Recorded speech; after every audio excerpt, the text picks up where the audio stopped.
The old upright piano in the corner of the living room wasn't just an instrument. It was a friend, a secret keeper, the one place where the noisy thoughts in her head would finally quiet down. To the girl, whose name was Anya, it was the most beautiful thing in the world. It wasn't fancy. The wood was scuffed and marked with the ghosts of past accidents, and some of the ivory keys were chipped little white smiles missing a tooth. But when the late afternoon sun streamed through the window, it would catch the dust motes dancing in the air above it, and the whole scene felt like a painting. Every day, after school, she would drop her bag by the door, kick off her shoes, and make a beeline for it. Her fingers, a little clumsy at first, would find their home on the cool keys. She wasn't a prodigy. She knew that. Her friends could play perfect scales, their fingers flying up and down the keyboard like they were born for it. Anya's playing was different. It was messy, full of hesitations and wrong notes that would make her wince, but it was also full of feeling. She would close her eyes and let the music tell a story. Sometimes it was an angry story, with loud, crashing chords that made the windows rattle. Other times it was a sad story with slow, haunting melodies that seemed to hang in the air like a mist. It was her language, the only way she knew how to say the things she couldn't speak out loud. This little world of music and feeling was her private bubble, a safe space away from the pressures of school and the awkwardness of being a teenager. But that bubble was about to burst. It all started in her 8th grade music appreciation class. The class was held in a room that always felt a little too cold and smelled faintly of floor cleaner and old paper. And at the front of it all was Mrs. Davison. Mrs. Davison was a woman who seemed to be carved from stone. She never smiled. Her dresses were always in shades of gray or beige, and her hair was pulled back so tightly it looked like it hurt. She believed that music was not about feeling. It was about precision. It was about hitting the right notes at the right time, with the correct pressure and the perfect tempo. Emotion, in her world, was a messy variable that got in the way of technical perfection. One Tuesday, she made an announcement that sent a ripple of anxiety through the room. "The annual Winter Arts Showcase is approaching," she said, her voice as crisp and dry as autumn leaves. "And as is tradition, this class will provide a piano soloist. This is not a requirement, but it is an opportunity. Auditions will be held this Friday. Please sign the sheet if you wish to be considered." A few of the serious music students, the ones who took private lessons and had perfect posture, immediately got up to sign. Anya stayed in her seat, her heart doing a nervous little dance against her ribs. She wanted to sign up. A part of her, the secret part that played the piano with her eyes closed, screamed at her to do it. But the other part, the part that was scared of Mrs. Davison's sharp, unforgiving eyes, held her back. For the next 2 days, she wrestled with herself. She would imagine herself on stage, the spotlight warm on her face, the music flowing from her fingers and into the hearts of the audience. Then she would imagine Mrs. Davison in the front row, her arms crossed, her face a mask of disapproval. On Thursday, her best friend, a bubbly girl who always knew just what to say, saw her looking at the sign-up sheet. "You should do it," she whispered, giving her a gentle nudge. "You're so good." Anya shook her head. "No, I'm not. Not the way she wants. Who cares how she wants?" Her friend shot back. "It's your music. Just play it." That simple phrase, "it's your music," gave her a tiny spark of courage. After school, she went back to the empty classroom, her hand trembling as she wrote her name on the dotted line. The ink looked bold and brave on the page, and for a moment she felt brave too. The day of the audition arrived with a gray, drizzly sky that matched her mood. Her stomach was a knot of nerves. She had chosen a piece, a simple Chopin nocturne.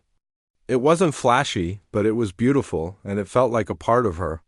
She had practiced it all night, not for perfection, but for honesty. She wanted to put all her hopes and fears into those notes. One by one, the other students went. They played pieces that were technically brilliant. Their fingers were a blur of motion, the notes flawless and precise. Mrs. Davison would nod curtly, making a few notes on her clipboard. There was no emotion in the room, just a tense, sterile quiet. Then it was Anya's turn. She walked to the piano, her legs feeling like they were made of lead. The room felt huge and empty. She could feel Mrs. Davison's eyes on her, boring into her back. She sat down on the bench, its worn leather cool against her legs. She placed her shaking fingers on the keys, took a deep breath, and began to play. For the first few bars, she was too aware of everything. The sound of her own breathing, the squeak of the bench, the silent judgment in the room. But then something magical happened. She closed her eyes and the world fell away. It was just her and the piano. She wasn't in a cold classroom anymore. She was back in her living room, with the sun on her face. She poured everything into the music. She put in her loneliness, her secret dreams, her fear of not being good enough. The melody was a quiet conversation at first, a whisper of sadness. Then it grew, becoming a cry of longing, a desperate plea. It wasn't perfect. Her fingers slipped on a couple of notes and a chord was a little too loud, a little too raw. But it was real. It was the most honest thing she had ever done. When she played the final, soft note and let it fade into silence, she opened her eyes. The room was completely still. No one moved. No one made a sound. The silence stretched on, thick and heavy. Anya's heart began to pound. Was this a good silence or a bad one?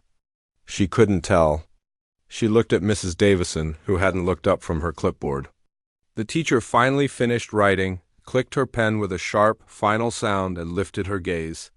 Her eyes were cold, devoid of any warmth or understanding. "Anya," she said, her voice cutting through the silence like a knife. "Thank you for your attempt."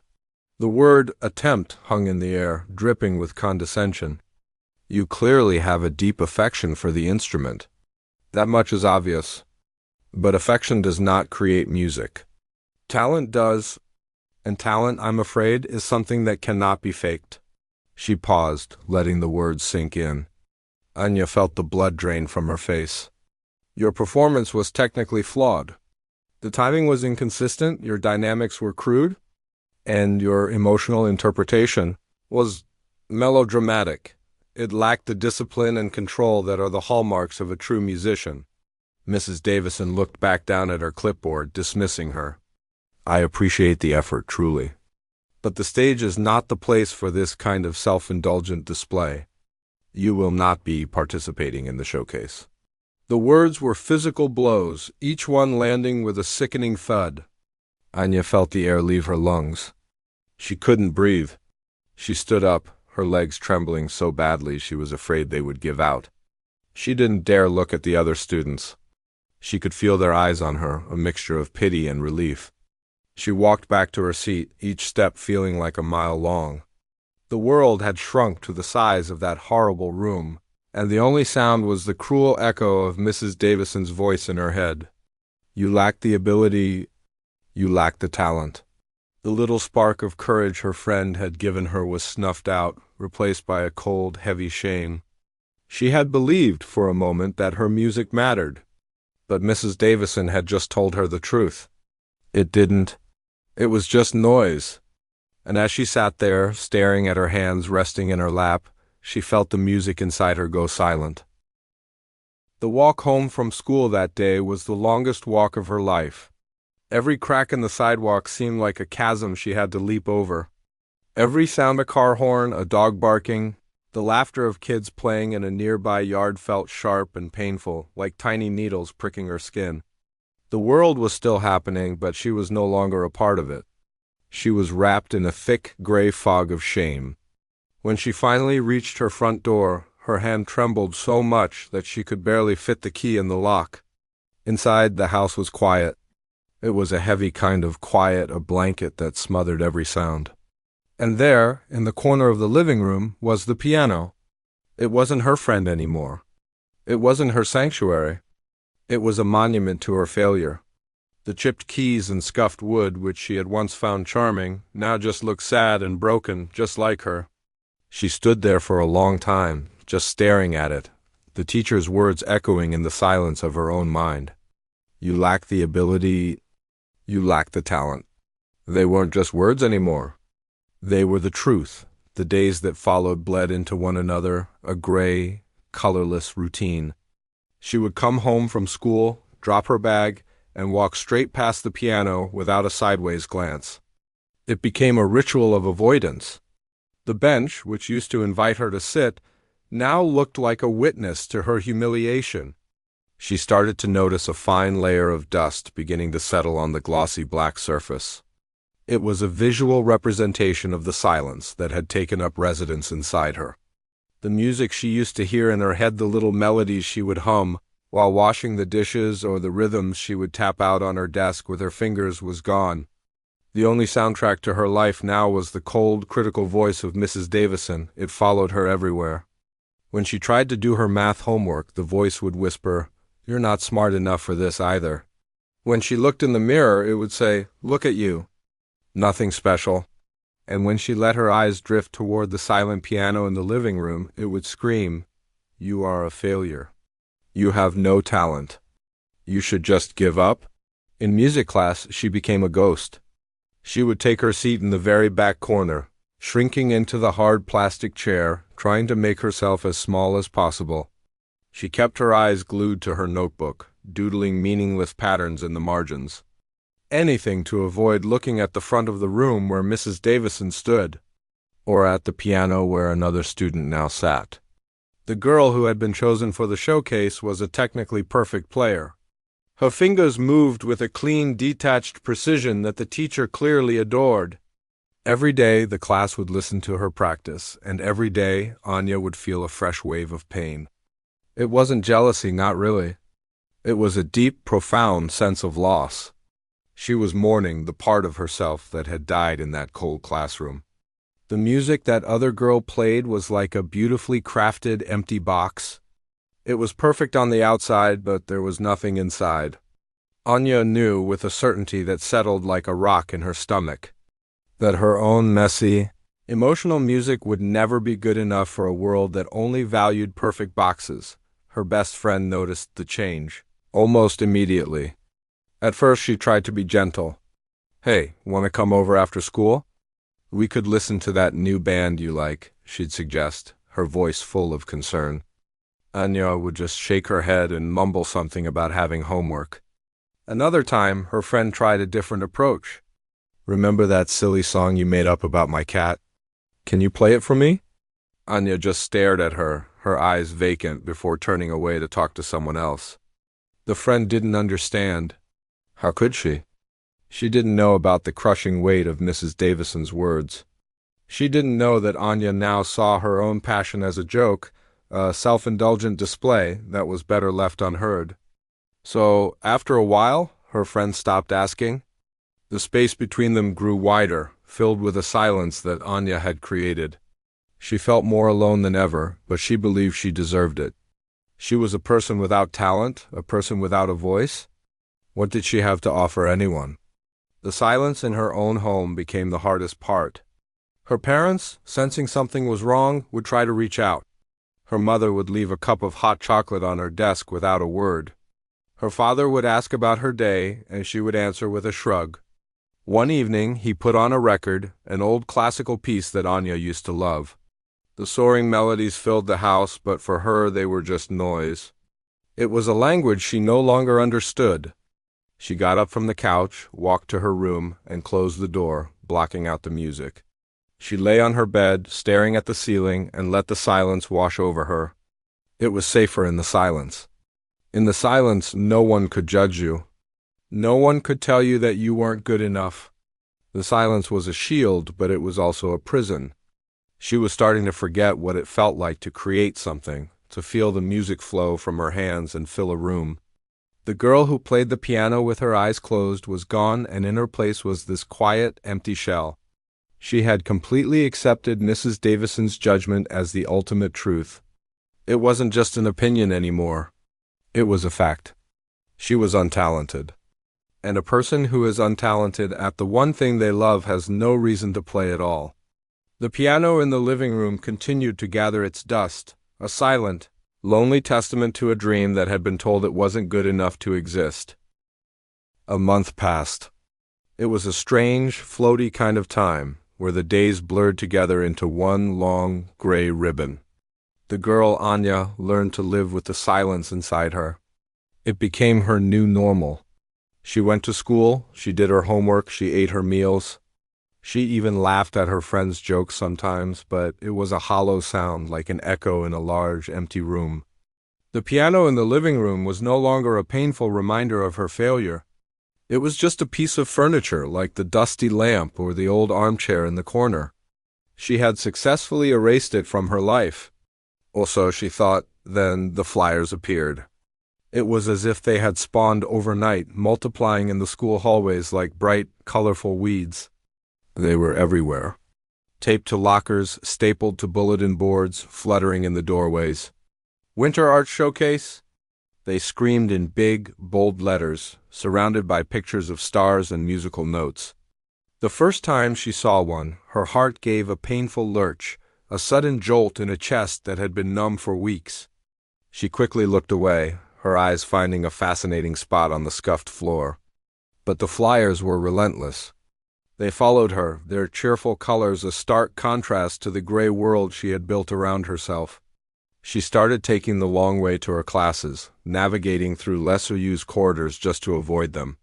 Once, in a moment of quiet anger, she ripped one off the wall, crumpling it in her fist. But the sharp edges of the paper dug into her palm, and she immediately felt a surge of guilt. Leaving the crumpled ball in a trash can like a piece of evidence. One afternoon, she was ducking through a back hallway to get to her locker, a path she had started using to avoid the main flyer-infested corridor. The hallway ran past the back of the auditorium. As she walked by, the heavy doors were slightly ajar, and the sound of a piano drifted out. It was beautiful. The notes were clear and precise, cascading down the scales like a waterfall of perfect pearls. The playing was flawless, technically brilliant in a way that Anya knew she could never achieve. Curiosity got the better of her, and she pushed the door open just a crack to peek inside. A senior she recognized from a distance was at the grand piano on the stage. His posture was perfect, his back straight, his fingers moving with a clean, efficient grace. He was playing the kind of piece that Mrs. Davison would love, a complex and demanding sonata that showed off every ounce of his skill. Anya stood there, hidden in the shadows of the doorway, and listened. She should have felt jealous or inadequate or sad. But she felt something else. She felt nothing. The music was perfect, yes, but it was also empty. It was like looking at a perfectly built but completely unlived-in house. It had all the right rooms and all the right furniture, but there was no life inside, no warmth, no mess, no soul. It was a performance, a demonstration of skill, but it wasn't an expression of anything real. In that moment, a tiny, almost imperceptible crack appeared in the solid wall of Mrs. Davison's judgment. For the first time, Anya wondered if technical perfection was really the only thing that mattered that evening. The sound of the empty, perfect music still echoed in her head. She finished her homework and was heading to her room when her feet, as if with a mind of their own, stopped her in the middle of the living room. She was standing in front of the piano. The layer of dust on the lid was now thick enough to write in. It looked sad and neglected. Slowly, she reached out a hand and let her fingers drift over the cool, dusty surface. She lifted the lid, revealing the yellowed ivory keys. They looked foreign to her now, like the remains of a language she had forgotten how to speak. She gently traced the outline of one key, then another. A wave of something powerful washed over her. It wasn't the sharp, hot pain of shame she had felt before. It was a deep, aching grief. She was mourning the loss of the girl who used to sit here. The girl who could pour all her unspoken feelings into these 88 keys. The girl who had a voice, even if it was only a musical one. She missed that girl. She missed her more than she had ever missed anything. She was so lost in this feeling that she didn't hear her father come into the room. He didn't say anything. He just stood there for a moment watching her. He saw the way her shoulders slumped and the sad way her fingers moved over the dusty keys. He understood. He had always understood. Quietly, he walked over to the small stack of sheet music they kept in a bench by the window. He rummaged through it for a moment, then pulled out a thin booklet. He walked back to the piano and gently placed it on the music stand. Anya looked up, her eyes questioning. He didn't look at her, but at the music. It was a simple, modern piece with a stark black and white cover. The title was printed in a clean, simple font, Elegy for a Quiet Storm. He finally looked at her, his eyes soft and full of a gentle knowing. He leaned down and whispered, his voice barely audible in the quiet room. It doesn't have to be for them. It can just be for you. The words hung in the air, simple and profound. It can just be for you. For weeks, the thought of playing had been tied to a stage, to an audience, to Mrs. Davison's critical eyes. It had been about performance, about judgment, but her father had taken all of that away. He had given her back her music, not as a thing to be judged, but as a tool for her own healing. Anya looked from her father's kind face to the sheet music on the stand. The title seemed to see right into her soul. A Quiet Storm. That's exactly what she was. Something inside her shifted. It wasn't a lightning bolt of sudden courage. It was a slow, gentle turning, like a plant leaning toward the sun after a long time in the dark.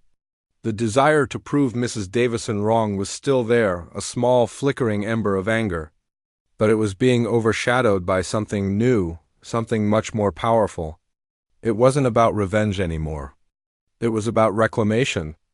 It was about finding that girl she had lost and bringing her back, one note at a time. She looked down at her hands, then at the keys, then at the music. She hadn't played a single note yet, but for the first time in a month, the silence didn't feel like a shield. It felt like a breath, a pause before the music began again. The quiet in the room felt different after her father left. It wasn't the heavy, suffocating blanket of silence she had lived with for weeks. This was a new kind of quiet, a waiting kind of quiet, like the moment just before rain starts to fall. The girl stood there, her eyes fixed on the title of the music on the stand, Elegy for a Quiet Storm. The words seemed to pulse with a life of their own. She slowly sat down on the bench, its familiar creak a small comfort in the stillness.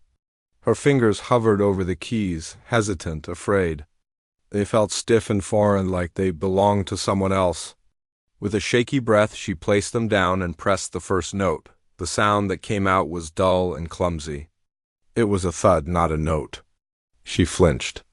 Instantly, the voice was there in her head, sharp and clear as ever. Asterisk, see? I told you.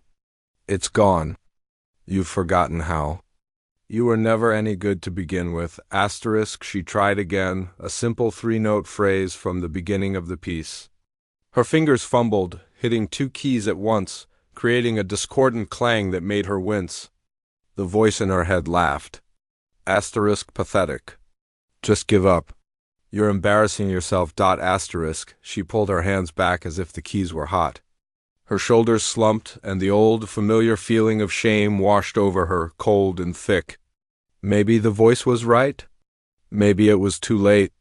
She had let the music die, and now she was trying to perform a resurrection on something that was nothing but dust and bones.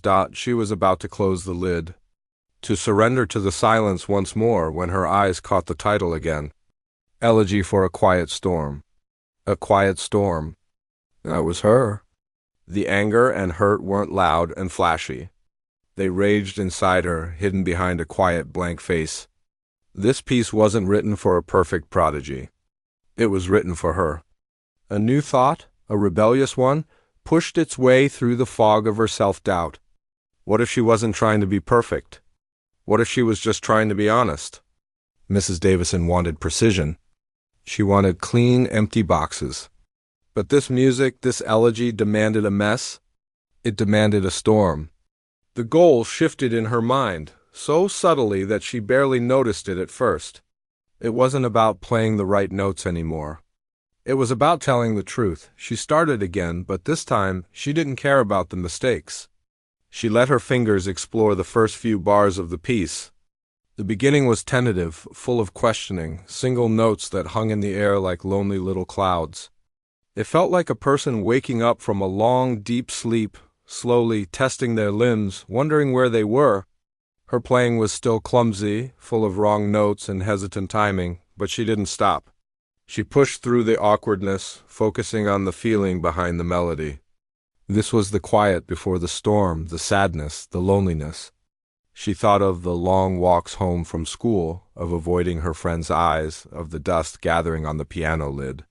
She poured all of that into the simple, questioning phrases. Then the music began to change. The sheet music called for a shift, a gradual build in intensity. This was the start of the storm. At first, her fingers were weak, unable to produce the power the music demanded. The chords were thin and lifeless. The voice in her head was back. Asterisk, you're too weak. You don't have the strength for this, asterisk, but this time she fought back. She thought of Mrs. Davison's cold, dismissive face. She thought of the word, attempt, and the way it had made her feel small. A flicker of anger ignited in her chest. She slammed her fingers down on the next chord. It wasn't perfect. It was loud and a little bit wild, but it was strong. The sound vibrated through the piano, through the floor, up into her bones. It felt good. It felt true. She began to practice in a way she never had before. It wasn't a chore. It was a battle. She would attack the stormy middle section of the piece over and over, her fingers flying across the keys, not with precision, but with fury. She wasn't just playing notes. She was screaming, crying, and fighting with her hands. There were crashing chords that represented her humiliation, and frantic, running melodies that mirrored her desperate desire to escape. She played until her fingertips were sore and her wrists ached.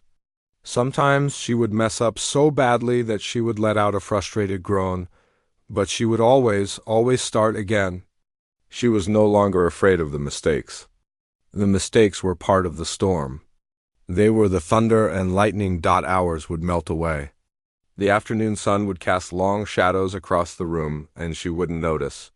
The world outside the window would fade to black, and the only light would be the small lamp on the piano, illuminating the sheet music and her determined face. Her parents would sometimes peek in, not wanting to disturb her.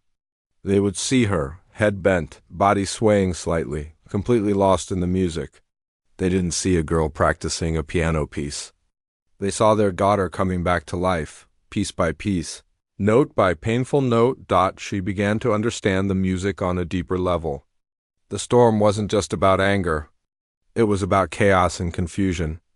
It was the feeling of being lost and not knowing which way to turn. She played the chaotic passages with a new kind of desperation, letting the notes tumble over each other in a messy, beautiful heap. And then, after all the turmoil, the music offered something else, a resolution. The storm began to pass. The frantic melodies softened, the crashing chords became gentler, and the music moved into a final, fragile theme. It was a theme of hope. It wasn't a loud, triumphant kind of hope. It was a quiet, breathless hope, the kind you feel after you've cried for a long time and finally feel a sense of peace. This was the hardest part to play. It required a gentleness she wasn't sure she had anymore. She practiced it slowly, carefully, trying to make each note sound like a delicate tear, or the first ray of sun after a storm. One evening, she played the entire piece from start to finish. Her playing was still not technically perfect. There were a few slipped notes and a rhythm that was slightly rushed in the angry parts. But it didn't matter. She had channeled everything into it. The quiet sadness of the beginning, the raging fury of the middle, the fragile hope of the end. It was her story, told in music. When she played the final, soft chord and let it fade into the quiet of the room, she didn't feel the usual rush of anxiety or the critical voice in her head. She felt a sense of calm, a sense of completion. She had faced the storm, not by running from it or trying to control it, but by becoming it. She had taken the worst thing that ever happened to her and turned it into something beautiful, something real. She wasn't playing to prove Mrs. Davison wrong anymore. She was playing for the girl who was told she wasn't good enough. And as she sat there in the dim light, her sore fingers resting on the keys, she knew that girl was a fighter. And she was ready. The night of the Winter Arts Showcase arrived with a strange kind of energy. The school gymnasium, usually smelling of sweat and floor wax, was filled with the scent of popcorn and anticipation. Bright, Colorful lights were aimed at the stage, making the air feel thick and warm. Parents milled about, holding phones and programs, while students clustered in noisy groups, their laughter and chatter bouncing off the polished wood floors. It was a world of noise and light, a celebration of school spirit and talent. And in the middle of it all, the girl stood in the wings. Feeling a million miles away from everything, her heart was beating a fast, nervous rhythm against her ribs. But it was different from the paralyzing fear she had felt during the audition. This was the nervousness of a person about to share a secret, a story so personal and so raw that it felt like a piece of her own soul. She peeked through the heavy velvet curtain at the crowd. It was a sea of faces, some familiar, some not. She saw her parents sitting near the front, their faces full of gentle encouragement. She saw her best friend, who gave her a small, hopeful wave and a thumbs up. And then she saw her, Mrs. Davison was seated in the front row, looking as stern and unmovable as ever, her clipboard resting on her lap. Seeing her sent a small jolt of the old fear through the girl's body, but she pushed it down. She wasn't playing for Mrs. Davison tonight. She was playing for the quiet storm inside her. A series of acts went by. There was a girl who sang a pop song, her voice a little shaky, but full of charm. There was a group of boys who did a comedy skit that had the audience roaring with laughter. Then the technically perfect piano player from her class went on. He played his complex sonata, and it was impressive. His fingers were a blur of motion, the notes flawless and precise. The audience clapped politely when he finished. It was the kind of applause you give when you know you've witnessed skill, even if you didn't feel anything. Then a voice from the announcer's booth echoed through the gym. And now, for our final performance of the evening, please welcome to the stage, Anya. A new wave of nerves washed over her as she walked out from behind the curtain. The path to the piano felt incredibly long, the stage lights blindingly bright. She could feel hundreds of eyes on her. She imagined what they were thinking. Who is this quiet girl? What could she possibly play that's as impressive as the last guy? She reached the piano and sat down on the bench. It was the same kind of bench she had at home, but this one felt cold and exposed. She placed her sheet music on the stand, though she knew she didn't really need it anymore.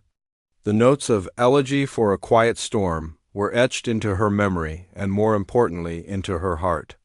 She took a deep breath, closed her eyes, and let her fingers find the keys. She began to play.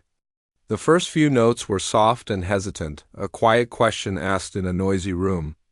Most of the audience was still settling down from the last act, rustling their programs and whispering to each other. But the simple, sad melody had a way of cutting through the noise. It was like a single voice of clarity in a crowd. A few people turned their heads. The chatter began to subside, not all at once, but like a tide slowly going out. The girl kept her eyes closed, blocking out the world, focusing only on the story she was telling.